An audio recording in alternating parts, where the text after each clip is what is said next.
rubbed down with flaxseed oil. And we're gonna season this guy. So I'm just gonna do the first initial fire up. This is more so just to kind of, you know, not so much about the seasoning. It's all, I rubbed everything down with flaxseed oil, door, tire chamber, all the racks, everything inside, you know what I'm saying? Just the cook chamber. No need for anything else, in my opinion. Not on this pit. So I got a chimney over there going right now with some coals, and we're gonna dump them in, and I'm just gonna let this thing wide open. I'm gonna take it up as hot as you, 1 second. Theory, get out. Get out. Sorry, dog's killing my wife's flowers. Anyway, this is, seasoning your smoker isn't really, to me, isn't really about just the seasoning. This is your first date. You know what I mean? This is where you test the waters. You know, you see how high it can go. You see how you can regulate it. You know, I mean, it's, you know, sometimes, you know, you go out on a first date. You know, you say some shit like, "Is this gonna piss her off? Is she gonna think this is ridiculous? You know, is she gonna get my sense of humor?" Considering it's usually pretty off and not exactly politically correct. This is where you test all those waters out. You know what I mean? So I'm going to, I'm only going to do a half shoot. That's it. I don't need it anymore. I just want to see, with everything wide open, what kind of temps I can get in that chamber, according to this gauge right here. Because this is the one I'm going to be using. I'm not going to be putting probes in there. I don't stick probes in every gate and I grate, and I just don't do that shit.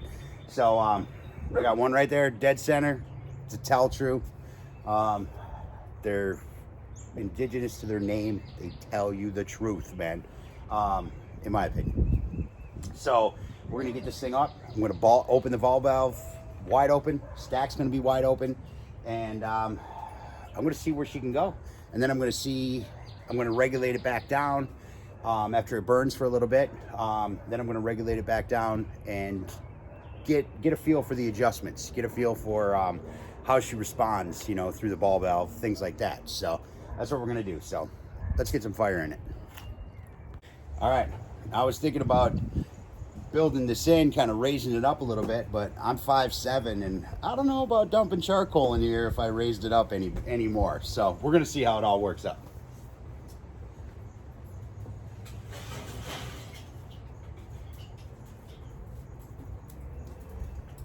All right, so we got a chimney here, lit and ripping. We're gonna dump that guy down there. Beautiful. Now I'm gonna take some coal.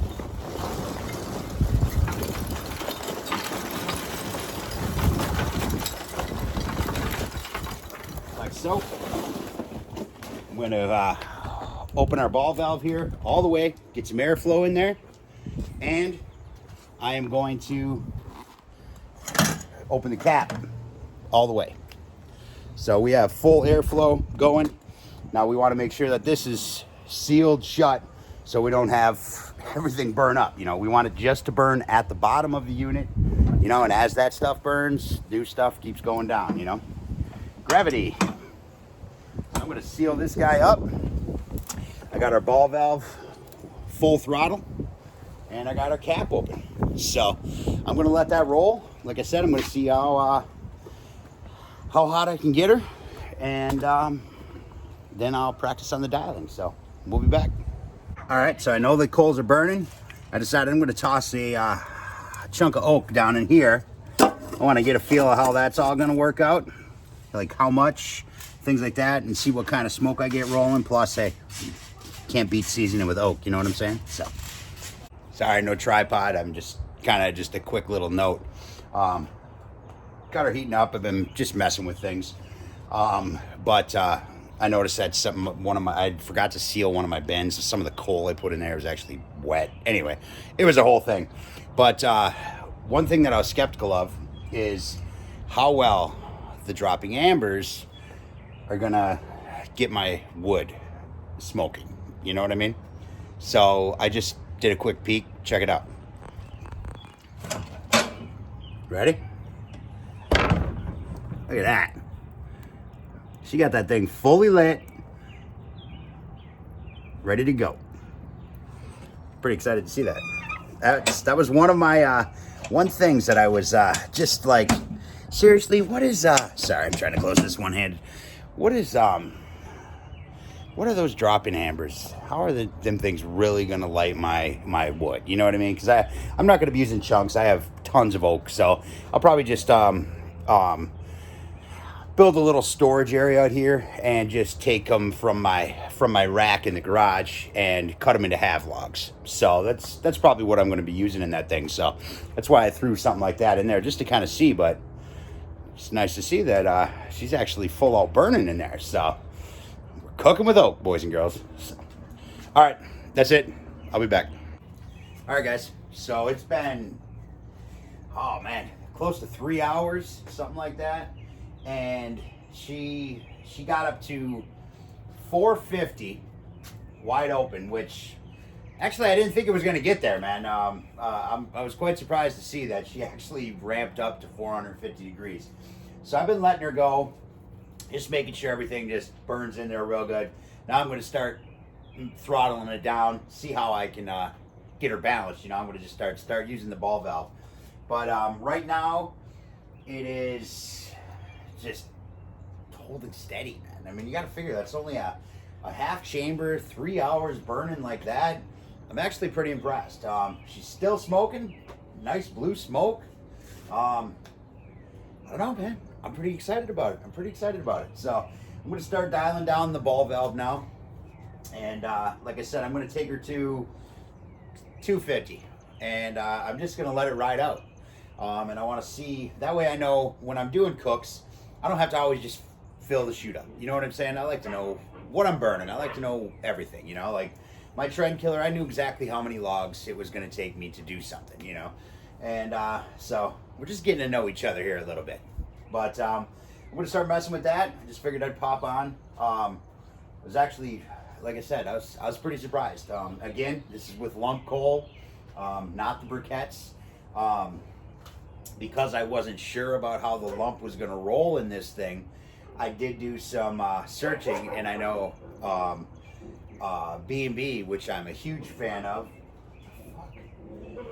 Dogs are in the bushes. They actually have an oak briquette.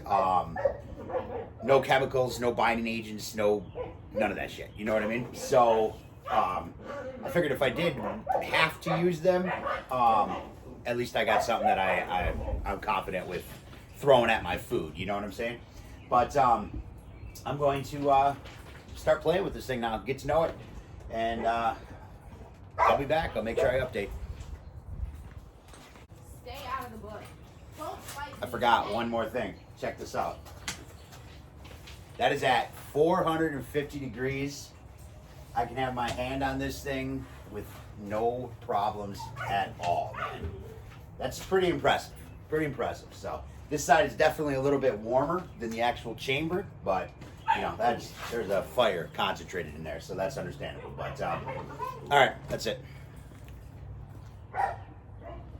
All right, so I toned her down, ball valve, to maybe a 1/4 inch open. Now remember, she was rolling at 450. It took about 25-30 minutes to actually get her down to the 250 mark, which I was pretty impressed considering, I mean, it's insulated.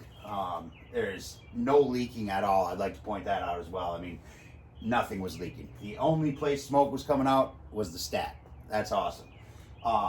But it seems to have some pretty damn good control, man. I mean, like I said, I brought that thing down to about a 1/4 inch on the ball valve, and she slowly crept down. When I noticed it starting to kind of slow down a little bit, I just cracked it down just a little bit more just to see if I could speed it up, just to kind of see, you know, how much responsiveness is coming from that ball valve. And she definitely did. I was kind of just keeping time, you know, on how many degrees it was coming down, you know, every 10 minutes is what I was doing. And in about 10 minutes, she got down. So I knew it was going to fall past that point because, you know, the as fast as it was coming down. So then I just brought her back to about a 1/4 inch open on the ball valve. I mean, just a fingertip, you know, pinky fingertip. And she hasn't wiggled, man. I mean, it's been sitting there. It's been almost another 2 hours now. So I'm pretty damn impressed. So I figured I was going to burn everything out. I was just going to let it burn out. But I figured this would be a good time for me to test how well I can snuff it. Can I save my fuel from previous cooks? Do you know what I mean? I don't know how exactly that's going to come into play when it comes to the way the gravity works. If I should, you know, maybe just dump everything out into, I am going to build an ash pan for it. Let me mention that. Why it doesn't come with one, I'm not sure. Another guy had mentioned it as well. Why they don't have an ash pan, I don't know. But I have some 3/16 steel still in my garage from the Trend Killer. Nice plate of it. So I'm going to cut that up this weekend. And I'm going to build a nice ash pan that can go in there. So that way I can just take it out, dump it, things like that. But back to what I was saying is if I save what coal's in there, when I light it, I'm going to have all that pre-burnt coal, you know, so I'm not sure exactly how that's going to work. Unless, of course, like I said, you know, pull the grate out, dump it, and, you know, be done with it and just recycle it back to the top of the chamber when I do the next cook, you know. But I don't know. Realistically, am I going to go through all that? I don't know. But I still would like to see how well it snuffs out. Can I stop my fire and preserve my fuel? So that's what I'm going to do. I think as for the rest of that, I'm gonna let it go for about 30 more minutes because I just wanted at least 2.5, 3 hours at that low cook. But let's take a peek at the chamber, see what the flaxseed oil did, you know, for the seasoning part of it. And then I'm probably just going to choke it out and see how long it takes to, with the fire completely choked out, how long it'll hold its heat, which I'll mention afterwards. I'm not going to let the video roll that long or anything like that. And then I will also note how much fuel I have left in there. So I'm going to take a look inside the hopper and see what's in there currently, and that way I can, you know, tell how much is left actually. So, but anyway, let's take a look.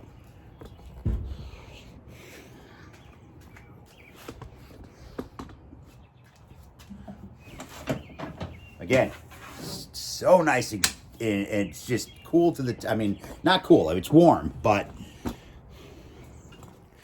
there we go. I know my light's not on in the hut, but as you can see, she's seasoned up quite well. You see the nice coat on there. Everything looks really, really good. So I think that flax definitely took real nicely. So I'm excited for that. And we'll be ready to go. I think the only way to really get an idea of anything is damn brisket, man. You know, so I'm not going to do a whole point. I still have a ton of meat that I've cooking, and there's still a ton of stuff already prepared lunch-wise and my wife's lunches and things like that. So I don't want an overabundance of meat. So I'll probably just do a flat, something like that. But I think a nice long cook. Brisket's a great way to tell, especially if you're using a flat. Chances are I'm going to be using a water pan because I think water pan will work perfectly in here. I got that bottom rack. I know my hotel pan will fit beautifully down there. Shallow enough. It should be good. So I'm going to try that, and we'll see how she turns out some Q, man. But I will say I'm super happy with how it's built. Its control just via that ball valve. It's pretty impressive, honestly. So I'm excited to put it to work, man. So, all right, guys. Other than that, like I said, I'm just gonna choke her off. I'll take note of what's in the hopper, and that's it. That's all I got.